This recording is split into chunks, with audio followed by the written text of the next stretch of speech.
Hello everyone, welcome back to All Financial Discussion channel.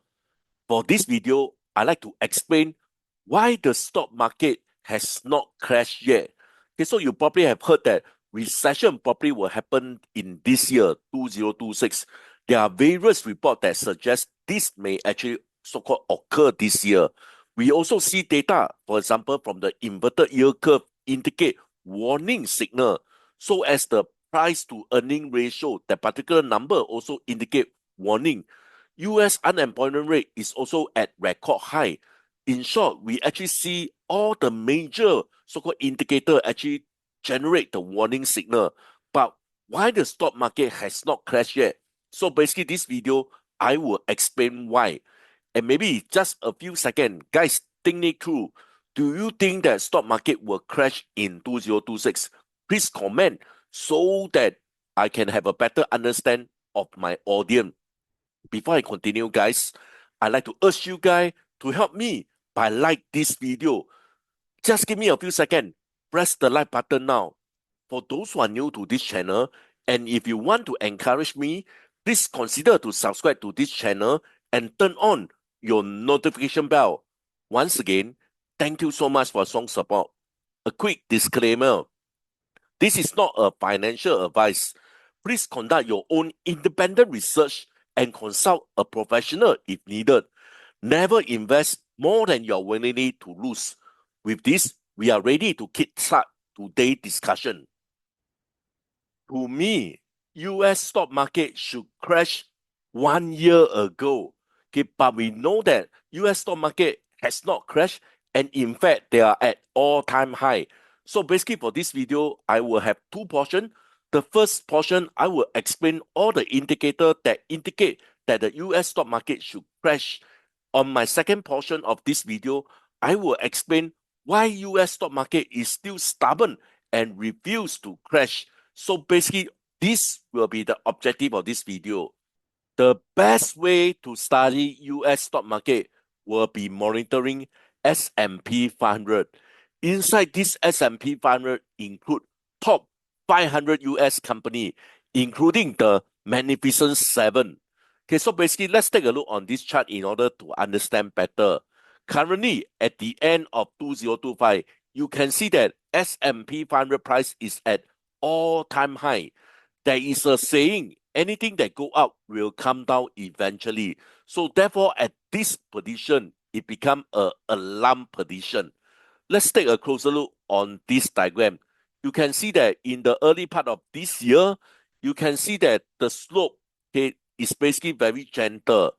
However, after the year of 2020, you can see that the slope of this S&P 500 price actually become very steep. Okay, and you can also see another trend. If let's say there is a correction, you can see that the correction actually will take some time, as you can see from here. And again, you can see from here, there's a correction. You can see that they will take some time to do the correction. However, again, after 2020, you can see that any form of correction, they actually correct very quickly. And in fact, they will hit another all-time high. And you know that this can't be continue on and on. You can see that a correction and again hit a all-time high, and then a quick correction and again hit the all-time high. And recently, okay, there is also another correction, and you can see that the price pick up very quickly. So therefore, to be honest, there is some concern on this US stock market after you have seen this chart. You probably will ask, should I get out of the stock? Okay, so for me, it's $1 million question. No one will have the answer, but I just want to share that all the indicators are all red. So next, I'm going to share with you all the indicators that mention that probably we need to be worried on the US stock market. Before I continue, this is very important to me. Guys, I need your help. If this video is useful, please help me to like this video. When more you guys actually help to like this video will have a better chances to reach out to a larger audience. So guys, give me a few seconds. Press the like button now. For those who are new to this channel, and if you want to encourage me, please consider to subscribe and turn on your notification bell. Once again, thank you so much for strong support. Let's come to the first indicator, inverted yield curve. Okay, before I explain the meaning of inverted yield curve, let me give you a scenario. For example, you put money inside the bond. Okay, so you can imagine that the longer term that you actually put inside as a bond, you are going to receive more interest rate. So what is actually inverted yield curve? Okay, so basically an inverted yield curve means that short-term government bonds, in fact, offer higher interest rate than long-term bonds. Okay, so basically, this is the meaning of inverted yield curve, which means that short-term actually has more benefit as compared to the long-term. So in this diagram here, you can see that at the year of 1929, where there is inverted yield curve, you can see that this result in a Great Depression. Again, if you take a look on this chart here, okay, at the year of 2000, okay, because of dot-com burst, okay, you can see that there is also another inverted yield curve. Okay, on 2008, okay, which is the global financial crisis, again, you can see that there is actually inverted yield curve. COVID-19 almost has inverted yield curve, okay, but it's just a few days, so I'm going to omit away this COVID-19 pandemic on this inverted yield curve. We look at current situation at 2025. Again, we have this inverted yield curve. And you can see that this inverted yield curve is actually more than this Great Depression. Therefore, you can see the first indicator of warning of US stock market. Next will be on the price to earning ratio of S&P 500.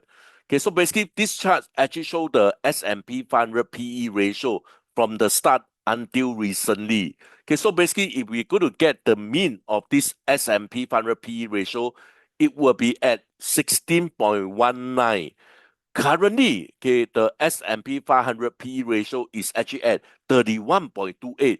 You can see that we are actually 2 times, okay, at the mean. So this is actually considered a very high number of S&P 500 PE ratio.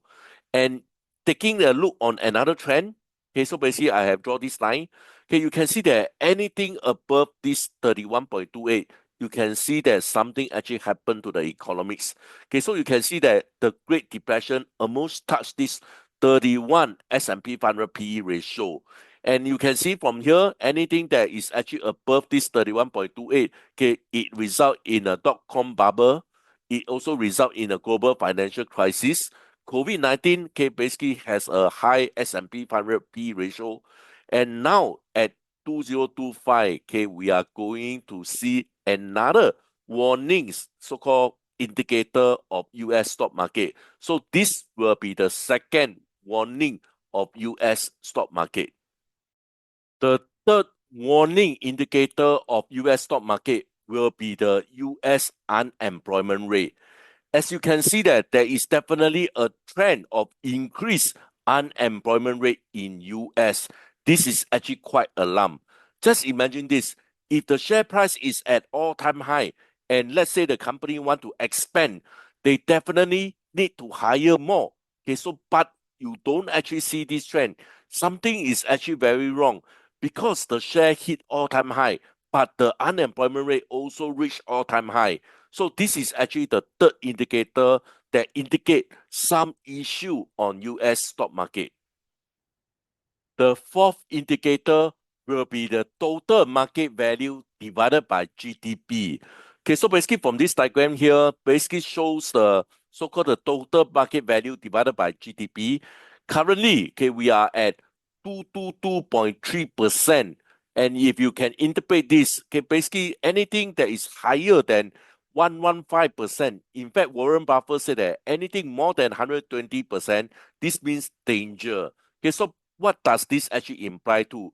Basically, anything that is higher than 115, actually this suggests the market might be overvalued, potentially in a bubble as stock value far exceed annual economic output. Okay, so we are almost 2 times more than this number. So this is another strong indicator that US stock market are in big problem. On my last indicator, which is the interest rate. Okay, so if you go to Fed Watch, you can see that there is a very strong chance that the interest rate will be remain the same for the Jan meeting. So what happened here is basically when interest rate remain the same, then it will not be a favorable position for stock market. So let's say the interest rate cut, then the stock market will most likely rise because investor will invest into more risky so-called asset as compared to putting the money inside the safe asset like bond, etc. So therefore, with the interest rate remain the same, okay, so this may be a negative news to stock market. Okay, so basically, this is my last indicator that US stock market will be basically in trouble. Basically, this is another question that we will ask. Why hasn't the market crashed? So basically, on my next video, I will explain why the market has not crashed despite this five warning indicator that US market should crash. That's all I have for you guys. Guys, please remember to help me by like this video and subscribe to this channel. Once again, thank you so much for strong support. I hope to see you guys soon. Bye for now. Thank you so much.